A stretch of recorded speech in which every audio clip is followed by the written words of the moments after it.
السلام علیکم ورحمۃ اللہ وبرکاتہ. کیا حال چال ہے آپ سب لوگوں کے؟ کیسے ہیں؟ امید ہے آپ سب لوگ ٹھیک ٹھاک ہوں گے. میں نے اس سے پہلے بھی آپ لوگوں کو ویڈیوز شیئر کی کہ عمرے کا سفر میرا کیسا رہا، مدینہ منورہ کا سفر کیسا رہا. یہ حضرت سلمان فارسی کا باب ہے اور یہ میں لے کر آئی ہوں لاجواب سا زبردست سا ہرا ہرا برکتوں والا پودینہ. میں نے آپ کو پہلے ہرا دھنیا دکھایا تھا، میں آپ کو دکھا رہی ہوں پودینہ.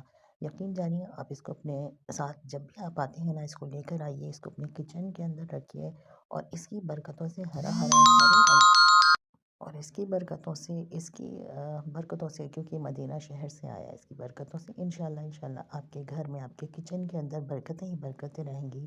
کبھی آپ کا ہاتھ تنگ نہیں ہوگا، آپ کے کچن کے اندر کسی چیز کی کمی نہیں ہوگی انشاءاللہ تعالی. جب تک آپ اس کو استعمال کر سکتے ہیں آپ استعمال کیجیے، نہیں تو اس کو آپ ڈرائی کر کے جار میں رکھ لیجیے. اتنا زبردست، اتنا خوشبودار، اور اس کو دیکھ کے اتنی تسکین اور اتنا سکون مل رہا ہے الحمدللہ. میں کہتی ہوں کہ مدینہ منور کی جو بھی چیز ہے اس چیز کے اندر برکت ہی برکت ہوتی ہے، اور انسان کی یادیں بہت ساری جڑی ہوتی ہیں اس شہر کے ساتھ. تو الحمدللہ مصطفیٰ جان رحمت پہ لاکھوں سلام.